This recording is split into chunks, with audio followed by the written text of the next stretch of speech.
Photographers caught what appeared to be the ideal political marriage when Ethel Kennedy stood next to her husband at campaign rallies. She raised 11 children while he left a legacy, smiled for the cameras, and held his hand during speeches. This is what those pictures didn't show, though. Ethel was aware. She was aware of the actresses from Hollywood. She was aware of the pals from the family. She was aware of affairs that would cause most women to leave and never return.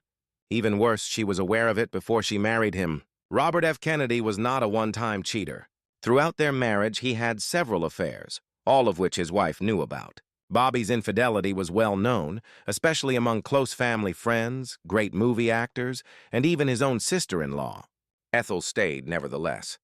She brought up their large family. Betrayal after betrayal went unnoticed by her. Who Bobby cheated with isn't the only question. That's why Ethel decided to put up with it all. You'll realize that the truth is far more nuanced than you initially believed by the end of this video. Since treachery isn't how Ethel's story starts, let's start at the beginning.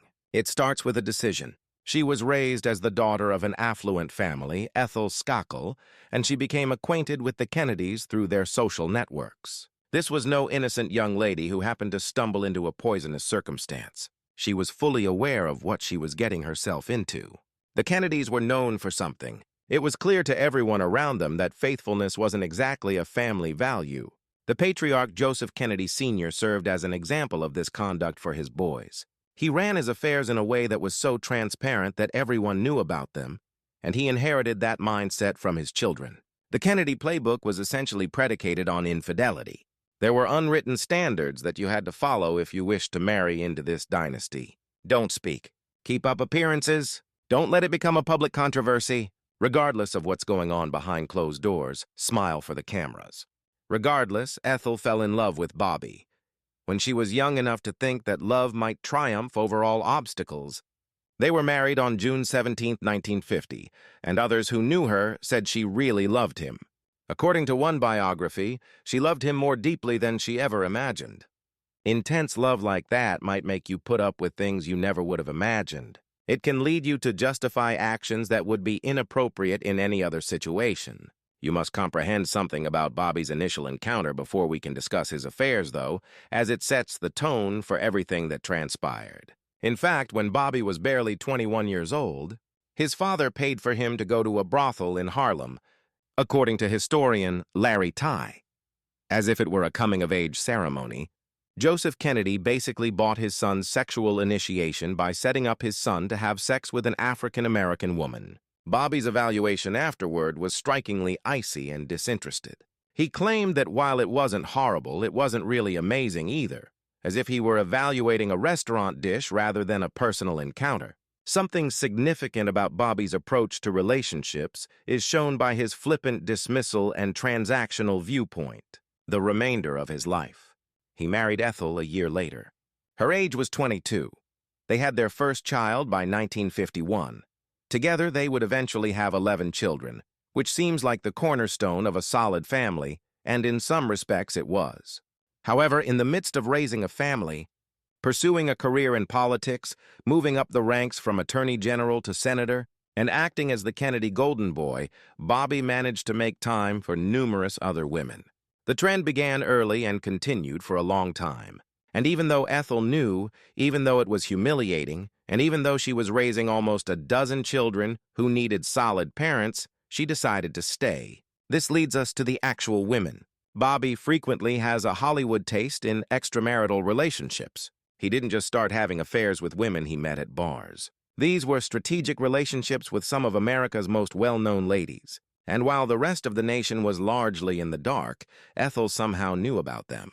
Among them was Kim Novak.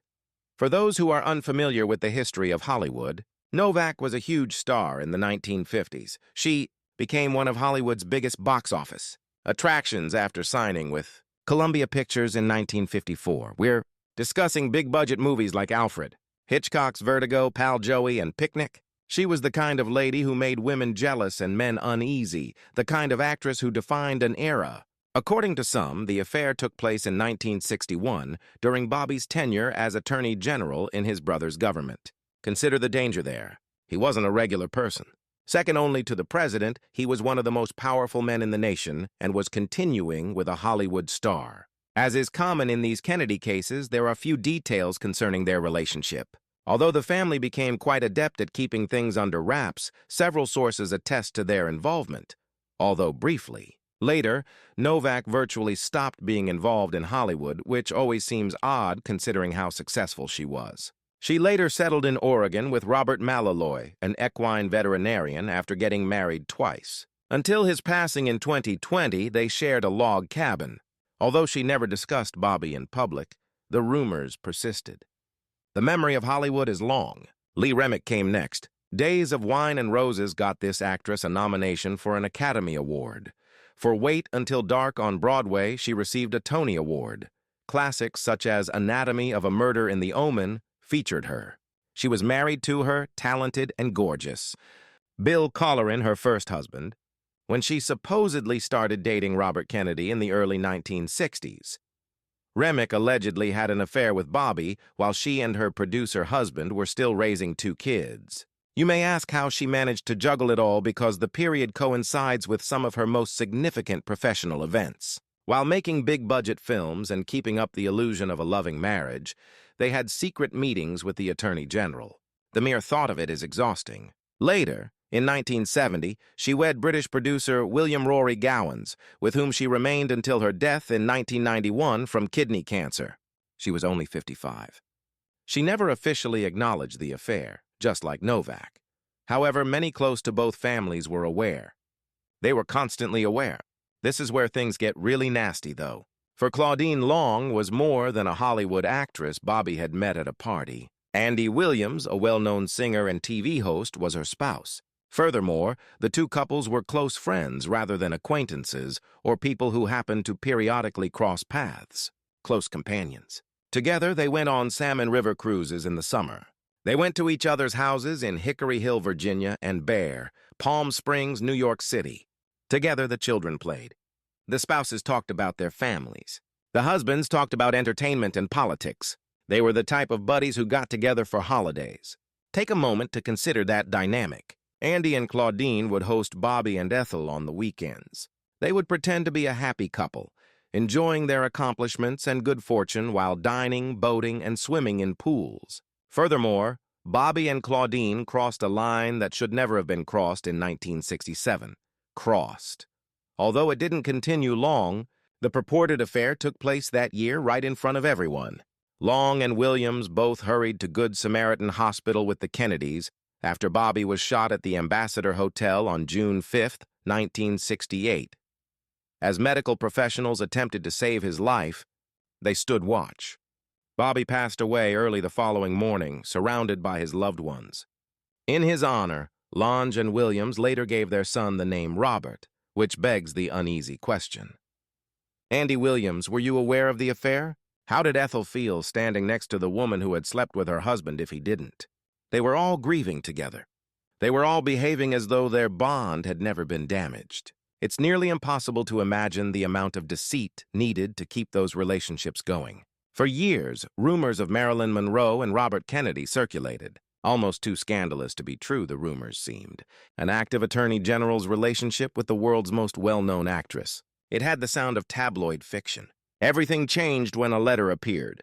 Jean Kennedy Smith, the sister of Bobby and JFK, wrote the 2-page letter. Sometime in the early 1960s, she penned it. In it, she also conveyed her sincere happiness that Monroe and her brother Bobby were a popular new couple. As if promoting a promising new romance, she even recommended that Monroe accompany Kennedy when he returned to the East Coast. This was not tabloid conjecture. This was not a rumor propagated by adversaries of Kennedy. His own sister was recognizing the affair in writing, as if her married brother's relationship with another lady were quite natural. There are pictures of Bobby and Marilyn together at different occasions. They appear to be more than just casual acquaintances as they stand near to one another, smiling and seeming at ease. However, this is the instance that seems to have tested Ethel's limits. Marilyn performed that well-known seductive rendition of Happy Birthday at JFK's infamous 45th birthday celebration in 1962. That performance is remembered by all. She made Happy Birthday sound seductive with her breathy voice and tight outfit. It's among the most recognizable events in the history of American popular culture.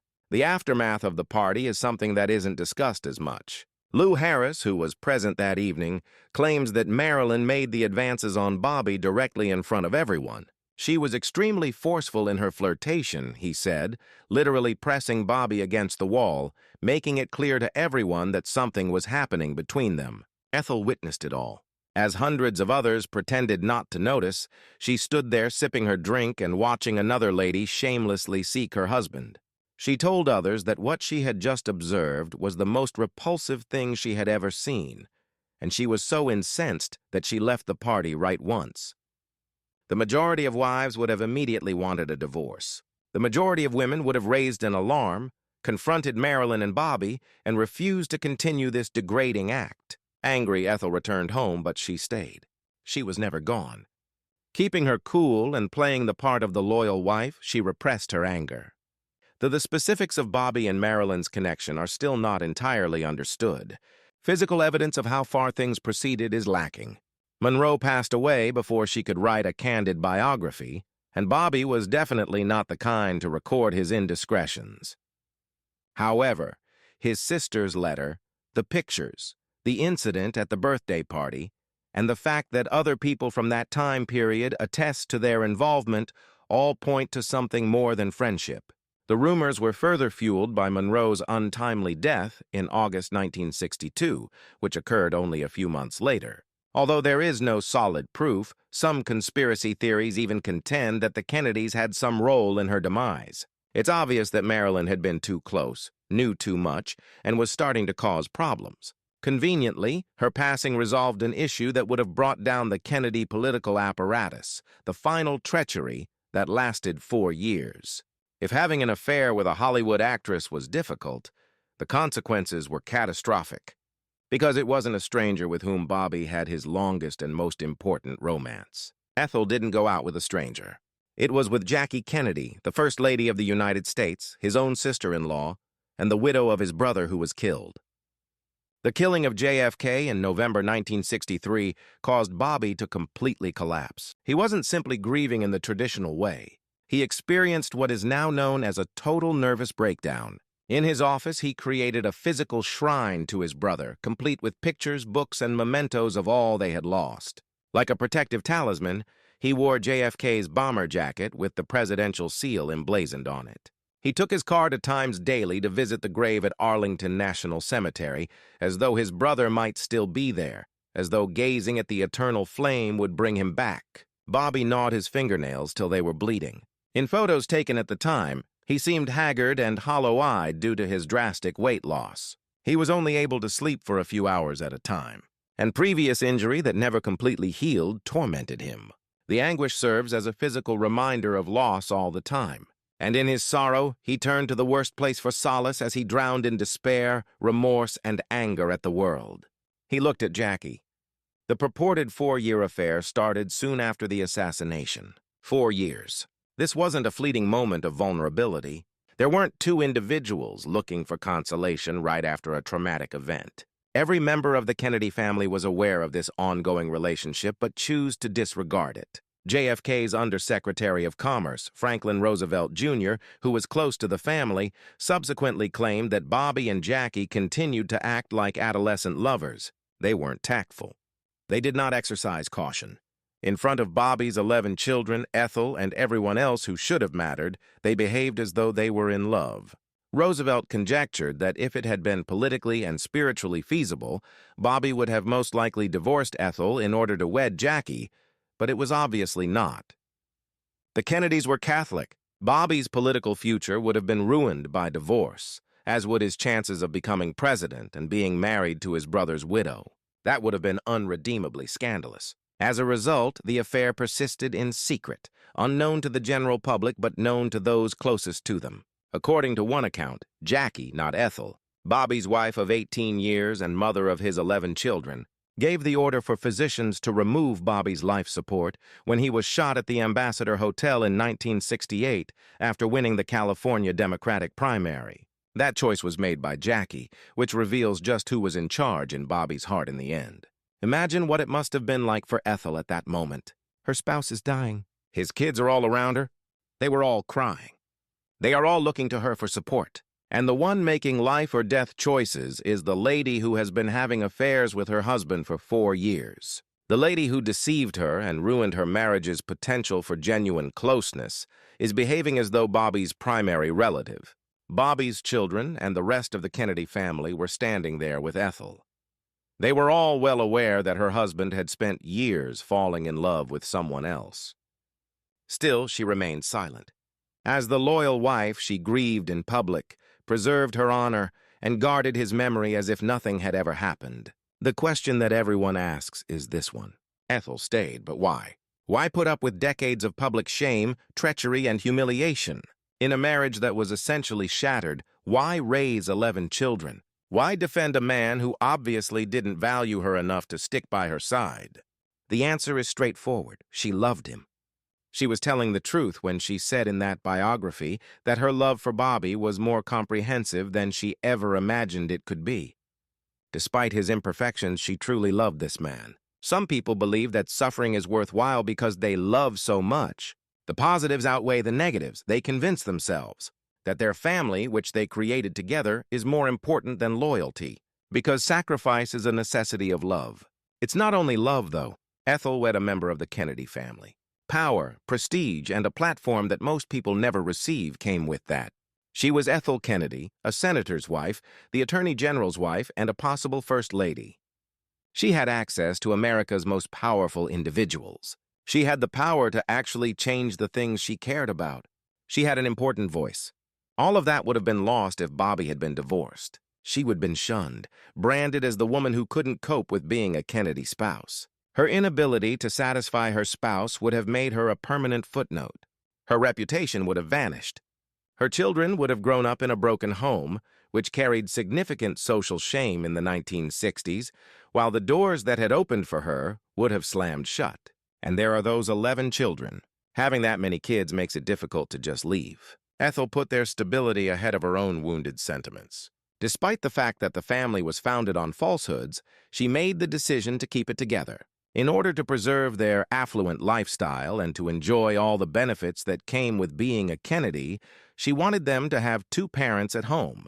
The Kennedy Code comes next, every member of that family. Realize that your top priority is to defend the dynasty. Dirty laundry is not something you air. Scandals that harm the political brand are not something you start. You put on a united front, circle the wagons, and keep the dysfunction that is simmering beneath the surface hidden from outsiders. Ethel was aware that speaking up would ruin Bobby's political career, legacy, and the future of his kids. Everything he had worked so hard to achieve. She therefore kept silent, performed the part that was required of her, and endured her suffering in secret. When Bobby was killed in 1968, Ethel had to make a different decision. A tell-all book could have been written by her. She had the opportunity to reveal all of his extramarital affairs, reveal identities, and demolish the meticulously constructed Kennedy mythology. Millions would have been paid by publishers. It would have been a best-selling novel. She could have avenged herself, atoned for her sins, and made money off of her suffering. Rather, she dedicated the remainder of her life to safeguarding his legacy. She was the only one who reared their kids. She continued to support social initiatives Bobby was passionate about.